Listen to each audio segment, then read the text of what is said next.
आप में से, हाँ प्लीज बताइए। गुरुजी, दुलार चंद यादव की हत्या हुई, चुनाव आयोग के कहने पर गिरफ्तारी हुई, सुशासन कहाँ है? दूसरी बात, बाढ़ का पानी आप देख रहे हैं कहाँ है? 2005 में नीतीश बाबू आए थे, 20 साल सत्ता के हो गए हैं। 20 साल में बच्चा पैदा होता है और नौकरी के लिए तैयार हो जाता है, तो रोजगार कहाँ है? किस तरीके की बात कर रहे हैं? और इनके नेता जो जा रहे हैं वो टोपा इस पे उस पे बात कर रहे हैं, कोई कट्टे बात कर रहा है, विकास के मुद्दों से भटकाने का काम। ठीक है, एक वीडियो मैंने देखा बिहार से, उसमें एक आदमी कह रहा था कि भैया ये जो पन्नी वन्नी बेचते हैं ना, वो 16,000 रुपए का फोन रखें, ठीक बात, हमें नौकरी नहीं चाहिए, हम जंगल राज के खिलाफ लड़ेंगे। तो ह्यूमन साइकोलॉजी जिस चीज पे सबसे ज्यादा पूरे देश साहब ये इम्पैक्ट कर रहा है, ये ग्राउंड में ये बात बहुत इम्पैक्ट कर रही है, इसीलिए वो हर मन से इस बात को दोहराने को, ऐसा थोड़ी ना है। बिल्कुल बिल्कुल कुछ तो रीडिंग उनके पास इतने सारे सिस्टम्स हैं जो उनको बता रहे हैं, फीडबैक दे रहे हैं, ग्राउंड का फीडबैक आ रहा है, अपने लीडर से, अपने ग्राउंड वर्कर से फीडबैक ले रहे हैं वो कि कौन से मुद्दे का इम्पैक्ट पड़ रहा है। जब उन्होंने कहा होगा साहब ये जंगल राज वाला लोगों के जहन में होता रहा, उनका साहब जंगल राज ही उठाओ, तो ये बहुत सोची समझी रणनीति के तहत हो रहा है। बहरहाल आगे बढ़ते हैं, दूसरा मुद्दा लेते हैं। सीमांचल में धुआंधार प्रचार कर रहे ओवैसी ने तेजस्वी यादव को चैलेंज किया है। ओवैसी ने कहा है तेजस्वी यादव आजकल तुम आसमान पे उड़ रहे हो, बहुत जल्द, जी हां बहुत जल्द जमीन पर आओगे। ओवैसी ने ऐसा इसलिए कहा क्योंकि तेजस्वी ने ओवैसी को चरमपंथी कहा था। याद रखो तेजस्वी, तुम मुझे चरमपंथी आतंकवादी कहकर तुमने कोचा दामन और सीमांचल की जनता की तौहीन की है। तुमने हैदराबाद, तेलंगाना, महाराष्ट्र, उत्तर प्रदेश की जनता की तौहीन की है। तुम्हारी यह ज़हनियत है कि जो तुम्हारे सामने नहीं झुकता, जो तुम्हारे सामने नहीं बिकता, जो तुम्हारे बाप से नहीं डरता, तुम उसको चरमपंथी कहते हो। अवध ओझा साहब, ओवैसी साहब पे आप कुछ खास कहना चाहेंगे? मतलब इस देश में मुस्लिम नेता के रूप में ओवैसी साहब एक बहुत ही पढ़े लिखे और बहुत ही मंजे हुए राजनेता हैं। मैंने उन्हें मुसलमान के पक्षों को बहुत ही शक्तिशाली रूप में रखते हुए देखा, खासकर पार्लियामेंट में। मैंने उन्हें देश की तरफ भी उतना ही समर्पण देखा। जैसे ऐसा नहीं है कि वो सिर्फ मुसलमान मुद्दों को ही शक्तिशाली तौर पे रखते हैं। ऑपरेशन सिंदूर में देखिए, ऑपरेशन सिंदूर में देश दुनिया में गए भाई भारत का पक्ष रखने के लिए। बिल्कुल। और अच्छी बात ये भारत सरकार ने भेजा उन्हें। बिल्कुल। और मैंने उनकी जब भी डिबेटें सुनी है, वो बड़े ही तार्किक किस्म के नेता हैं, पढ़े लिखे हैं, बहुत अच्छे बैरिस्टर है, शायद लंदन में पढ़े हैं। तो राष्ट्रवाद और दबे कुचले का मुद्दा लेकर चलने वाले एक बहुत अच्छे नेता माने जाते हैं। अब तेजस्वी जी ने उन्हें चरमपंथी किस आधार पर कहा, ये तो वही जाने। लेकिन एक फैक्टर है ना कि ओवैसी साहब भी जानते हैं कि अगर सीमांचल से वोट काटेंगे तो किसका वोट काटेंगे, जाहिर है। और वो किसके खिलाफ लड़ रहे हो, कहते साहब मैं बीजेपी के खिलाफ हूं, लेकिन बीजेपी के खिलाफ रह के आप नुकसान महागठबंधन को पहुंचा रहे हो। तो ये पॉलिटिक्स अब लोग समझने लगे वहां पर ग्राउंड में। पिछला चुनाव याद कर ली, 5 सीटें लाए, हालांकि 4 बाद में आरजेडी में चले, लेकिन आरजेडी में कितने सीटों पर निपटे हो ये भी देख लीजिए। तो ये जो 17-18% है जिसको लेके बिहार में बड़ी राजनीति हो रही है, 17.7 के आसपास जो कास्ट सेंसस हुआ था, किस एक बात तो ये हुई कि साहब ये कहते हैं कि साहब 3% वाला मल्ला का बेटा डेप्यूटी चीफ मिनिस्टर, तो ये 17-18% वाले क्यों नहीं बन सके?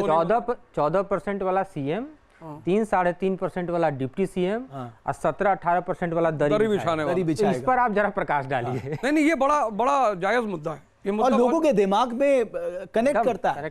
अच्छा, पिछले 10 सालों में कुछ लोग हैं जो अपने वर्ग के युवाओं के नेता बन के उभरे हैं। हम ओवैसी जो को देखें तो जो युवा मुस्लिम वर्ग है उनके बीच में इनको बड़ी मान्यता मिली है। तो एक तरह से इन लोगों की बातें सुन रहे हैं लोग, और अगर सुन रहे हैं तो वोट कन्वर्ट होने की संभावना ज़्यादा है।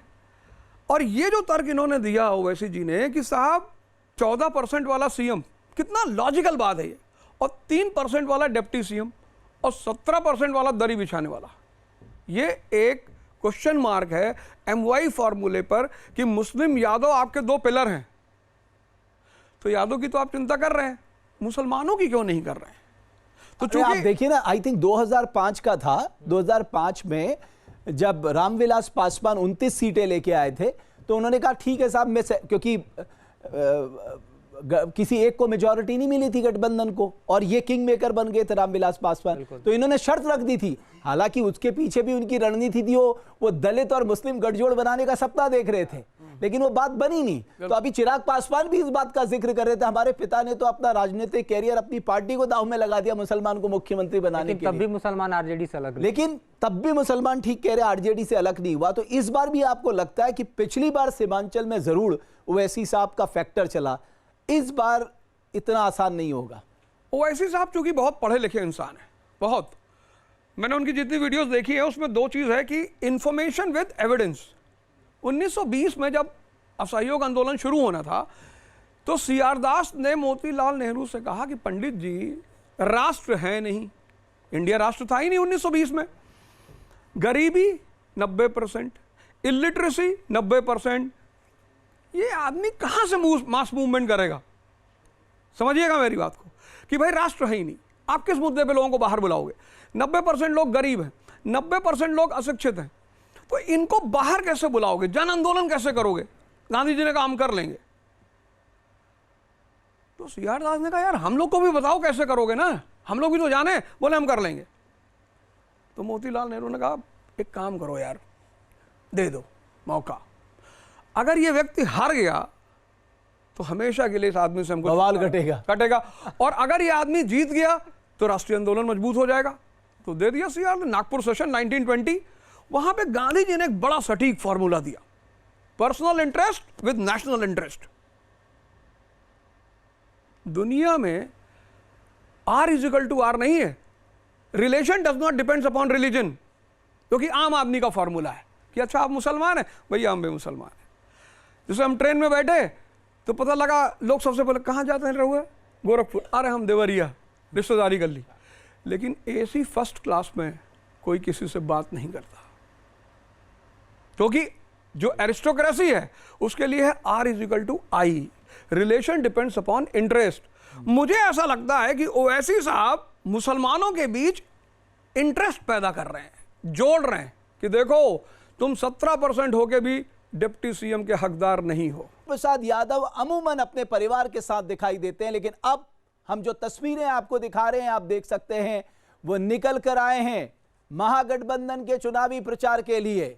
महागठबंधन के पक्ष पे ये पूरी भीड़ जो आप देख रहे हैं, इसका नेतृत्व लालू प्रसाद यादव कर रहे हैं। अहम सवाल सबसे यही है, क्या लालू प्रसाद यादव के इस चुनाव में एंट्री करने से क्या ये माहौल बदलेगा और गठबंधन के पक्ष पे, महागठबंधन के पक्ष में हवा बन पाएगी? लालू यादव बिहार में सामाजिक न्याय के सबसे बड़ा चेहरा है। लंबे समय से बीमार चल रहे लालू प्रसाद यादव आज चुनाव प्रचार में उतरे। पटना में आरजेडी उम्मीदवार के पक्ष में रोड शो भी किया। लालू की प्रचार शैली निराली रही है। आइए एक रिपोर्ट दिखाते। अरे लालू कुछ किया या नहीं किया? लालू ने गरीबों और पिछड़े वर्गों को मानसिक गुलामी से आजाद किया। 3 दशक से ज्यादा गुजर गए, लेकिन बिहार की सियासत में लालू फैक्टर असरदार है। कितना असरदार है, इसका सबूत दिखा दानापुर की सड़कों पर।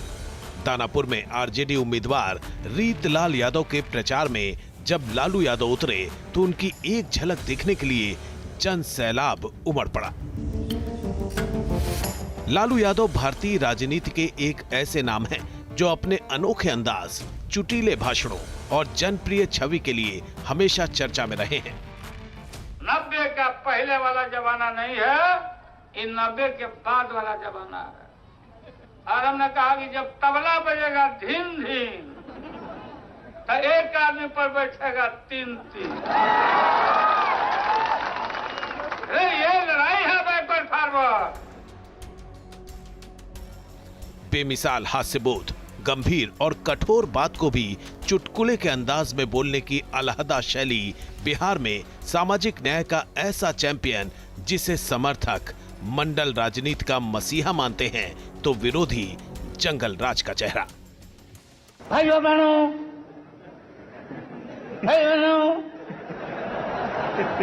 बिजली आई, बिजली मिली तो बिजली अरे मोदी जी ठीक से बोलो, नहीं तो नस फट जाएगा यार। दावे चाहे जो हो, लेकिन आज 35 साल बाद भी बिहार की राजनीति में लालू फैक्टर को नजरअंदाज करना संभव नहीं है। सड़क हो या संसद, लालू प्रसाद यादव के बोलने के अंदाज के विरोधी भी फैन हैं। माननीय ममता बहन ने उस बात को जस्टिफाइड और क्लियर किया। ये बात सही नहीं है कि रेल मांगा गया था, नहीं मांगा गया था, तो नहीं मांगा गया था तो नहीं मिलेगा अब कभी।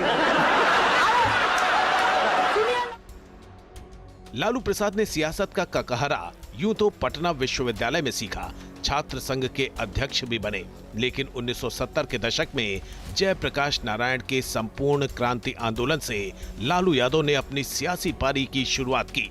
1977 में सिर्फ 29 साल की उम्र में लोकसभा के लिए चुने गए। नेहरू जी तो एक बार बोले, आप हो गए 2 बार। आप तो जान छोड़िए मुल्क का। लालू प्रसाद यादव 1990 से 1997 तक बिहार के मुख्यमंत्री रहे। उन्होंने सोशल जस्टिस यानी सामाजिक न्याय की अवधारणा को जमीन पर उतारने की कोशिश की। तुम अगर मुझको न चाहो तो कोई बात नहीं, तुम किसी और को चाहोगे तो मुश्किल होगी। उनका दौर सामाजिक और राजनीतिक रूप से पिछड़े वर्गों के सशक्तिकरण के लिए जाना जाता है। हालांकि इस दौरान प्रशासनिक ढीलापन और कानून व्यवस्था की स्थिति पर भी सवाल उठते रहे। आप में से कितना आदमी गया पिंडा देने? अरे हरिद्वार में पिंडा। संसद में बतौर रेल मंत्री उनका चुटीला अंदाज खूब तालियां बटोरता था। बोला कि हम स्मार्ट सिटी बनाएंगे। लालू को स्मार्ट सिटी नहीं चाहिए, स्मार्ट गांव चाहिए, स्मार्ट गांव चाहिए हमारा। लागल लागल झुलनिया में धक्का बोलम कलकत्ता चला।